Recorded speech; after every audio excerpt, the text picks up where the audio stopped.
Ok, on imagine juste le tout. Je sais qu'en France, votre hiver est très doux, contrairement en Amérique.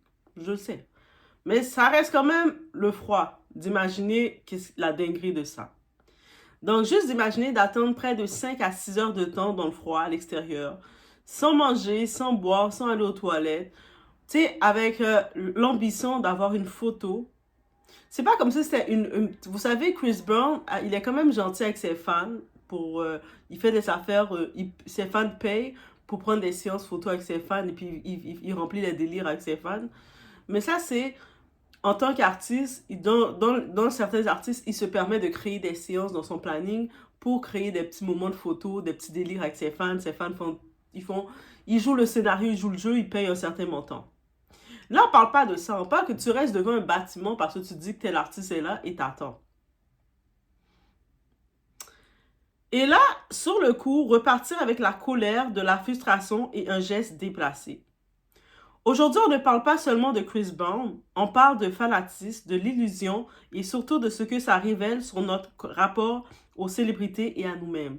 Et célébrité, ça peut être n'importe qui, quelle personne que tu mets au-dessus de toi-même à un niveau que tu es prêt à insulter une autre personne. Tu sais, des fois, les fanatiques, quand je vous dis, c'est pour ça que moi, je peux parler de tous les sujets, mais quand je vois que tu as un comportement, tu es dans le niveau fanatisme, je peux pas parler avec toi parce que je sais que le fanatisme, c'est un réel déséquilibre mental. C'est pas moi qui le dis, c'est un fait. Et puis ça, c'est l'exemple parfait. Donc oui, dans la scène qu'on a pu voir passer, ça a l'air drôle, mais c'est pas drôle. Et on imagine Chris Brown, et autre que Chris Brown, même des influenceurs, des personnalités, un peu de tout, ils sont face à des fanatiques comme ça. Même des poupettes comme ça, ils sont face à des fanatiques comme ça. Je vous dis, c'est un réel déséquilibre. Donc, cette personne a fait près de 6 heures de temps dehors à l'extérieur dans le froid de Paris. Et finalement, elle voit Chris Brown sortir de son bâtiment pour aller dans son auto, pour aller où est-ce qu'on l'amène, où est-ce qu'il est supposé aller. Et elle lui parle de ton arrogant parce que les fanatiques sont déséquilibrés, donc ils n'ont pas le contact réel avec la réalité. Je suis là, je suis là, je suis là, je suis là. Au moins, Chris Brown, il parle anglais, là, à ce que je sache. Si tu veux être fanatique de lui, apprends l'anglais. Rends ton fanatisme. Rends ton fanatisme au moins qu'il y a un plus, un rapport qualité qui se rajoute, un value qui se rajoute, que tu apprends l'anglais. Sachant que Chris Brown, c'est un anglophone. En plus, le je suis là, je suis là, je suis là, c'est comme s'il l'attendait. Et je commence à me dire, c'est peut-être possible même elle est en train de parler, elle a été en relation avec un type sur les réseaux sociaux qui s'est fait appeler Chris Brown. Parce que vous savez, sur les réseaux sociaux, on se fait ajouter de temps en temps, moi j'en ris, mais il y a des faux Chris Brown, des faux je ne sais pas trop qui, fausses vedettes qui te disent thank you fan, thank you to... et puis qui t'ajoutent, qui commencent à t'écrire pour pouvoir t'arnaquer.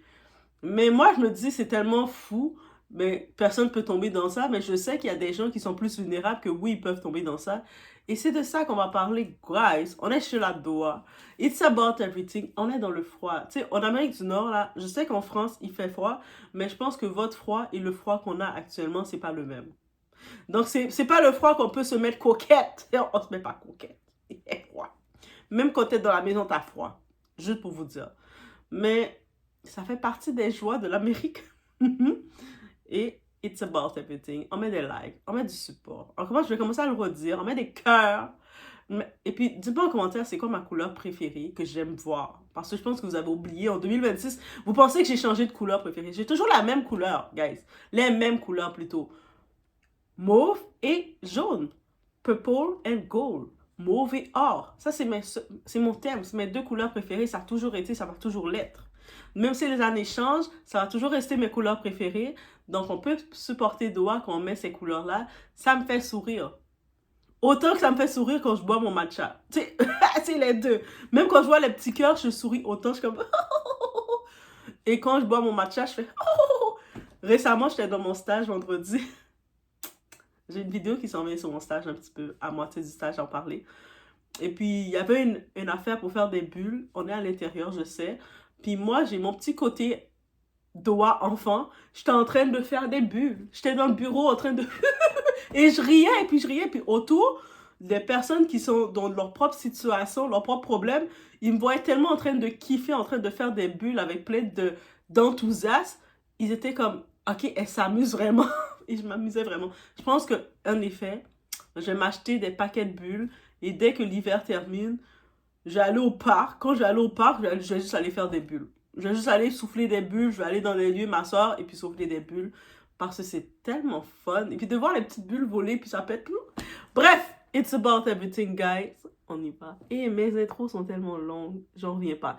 Mais prenez le temps d'écouter, on y va avec un peu de musique. Let me know about the song. Et puis j'ai aussi en parallèle, en parenthèse, si vous voulez plus de musique, entendre du son seulement, juste du son avec beaucoup d'émotions. Parce que vous savez, Doha, c'est une bombe d'émotions. Allez sur la chaîne Simply Doha, il y a juste du son. Donc, avec beaucoup d'émotions, un peu de tout, on y va sans perdre.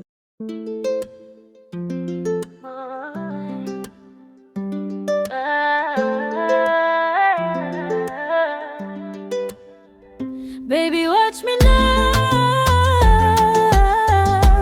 I'm untouchable over love. I do I nigga, watch me now. I'm untouchable.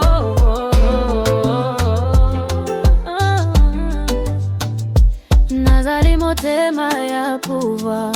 Na besi mon lumière nan zoto na regard. C'est moi qui choisis qui moun ka vimbo côté. Bon Dieu ka guide moi. Pas ni rete. Nazali motema ya pouvoir. Moi c'est un flanc qui j'allais lever. Fais son paix stop, c'est que moi ka briller. Baby watch me now.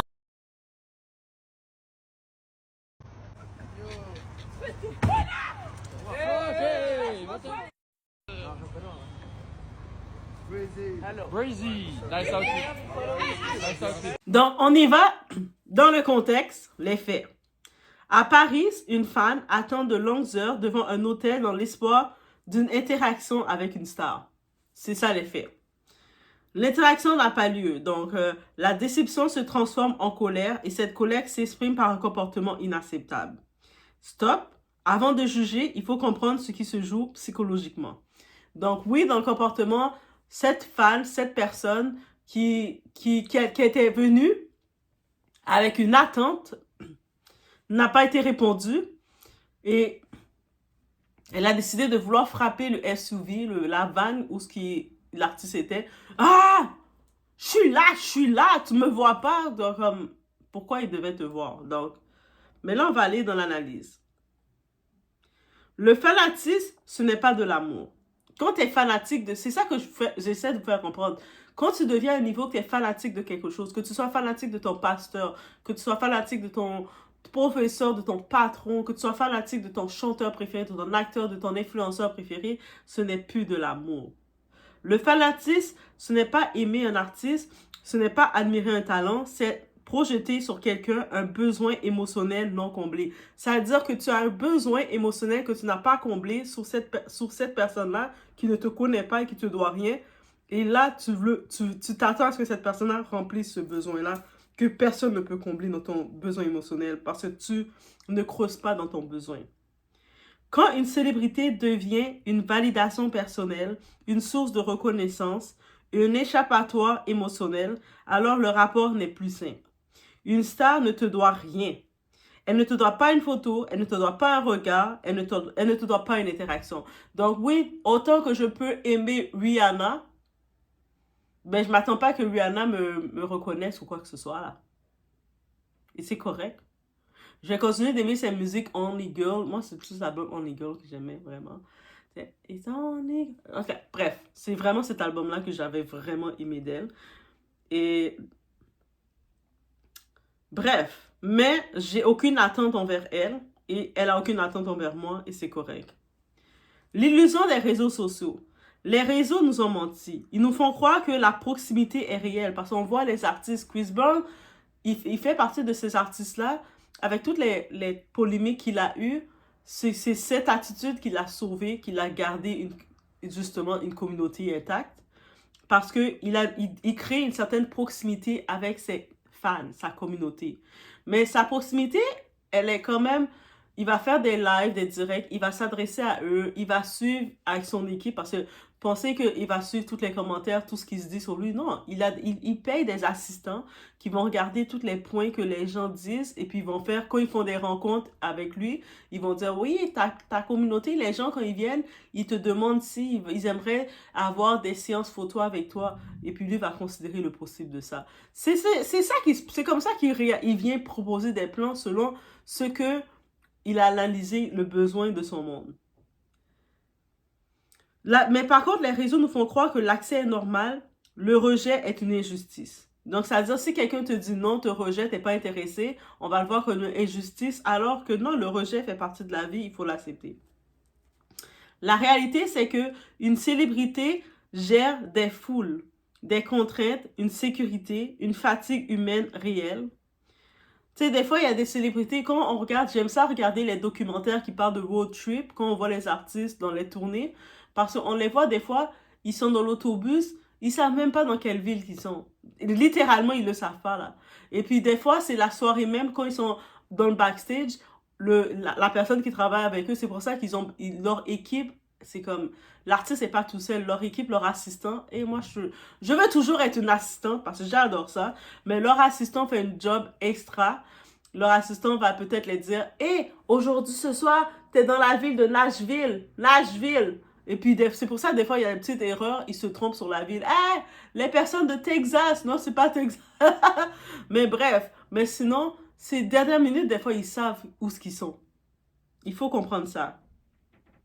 Et puis, ils sont des humains. L'humain, là, autant qu'on peut sourire, jouer le jeu pendant un certain temps, il y a des moments que, quand on n'a pas cédulé pour prendre des photos, on n'a pas envie de jouer le jeu. Et d'après moi, Chris Brown, là, on se rappelle, c'est un taureau. Comme Doha.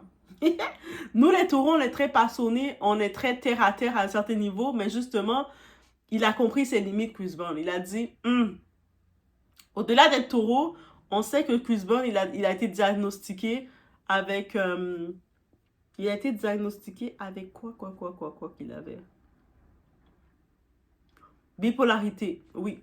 Lui aussi à la bipolarité, il a été diagnostiqué avec ça. Ça veut dire, bipolarité, c'est quoi? C'est le contrôle des émotions. Donc lui, avec son équipe, il a dit, il veut quand même faire plaisir à sa communauté. Il veut créer des séances photos.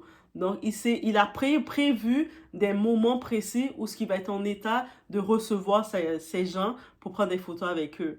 Mais s'il est en train de sortir d'un bâtiment, tu sais pas tout le stress qu'il a vécu, toute l'émotion qu'il a vécu, son énergie, ses émotions étaient à fleur de peau. Là, il sort du bâtiment pour aller ailleurs, peut-être qu'il doit vivre un autre moment. Toi, tu cries, « Yo, je suis là! Je suis là! Yo, je suis là! » Comme si c'était un animal, c'était plus un humain. Ça veut dire que ton fanatisme déshumanise la personne que tu aimes. Et c'est pour ça que je le dis et je le mentionne. Et quand je le mentionne, c'est des faits concrets. Le fanatisme, c'est un déséquilibre. Le silence n'est pas un mépris, c'est une limite. Quand la frustration devient un signal d'alerte, attendre des heures, sacrifier son confort, puis exploser émotionnellement, ce n'est pas anodin, c'est un signal. Un signal que quelque chose est déplacé, l'attente est démesurée, l'équilibre émotionnel est fragilisé. Quand une déception provoque de la rage, le problème n'est plus l'autre. Conseil clair face au fanatisme. Donc, il faut remettre les célébrités à leur place. Ce sont des humains, ce ne sont pas des sauveurs, ce ne sont pas des thérapeutes, ce ne sont pas des extensions de ton estime personnelle. Identifier ses attentes. Pose-toi une question simple. Pourquoi j'ai besoin de cette interaction? Tu sais, c'est pourquoi j'ai besoin, quand j'attends près de 6 heures de temps à l'extérieur devant un bâtiment pour voir cette personne-là, pour qu'il me regarde, qu'il me valide. Pourquoi j'ai besoin de ça? Si la réponse touche ta valeur, ta reconnaissance, ton monde affectif, le travail doit se faire sur toi, pas sur l'artiste. Protéger sa santé mentale. Aucun artiste ne mérite que tu le mettes en danger, que tu l'humilies, que tu perdes le contrôle. L'admiration ne doit jamais te coûter ta dignité.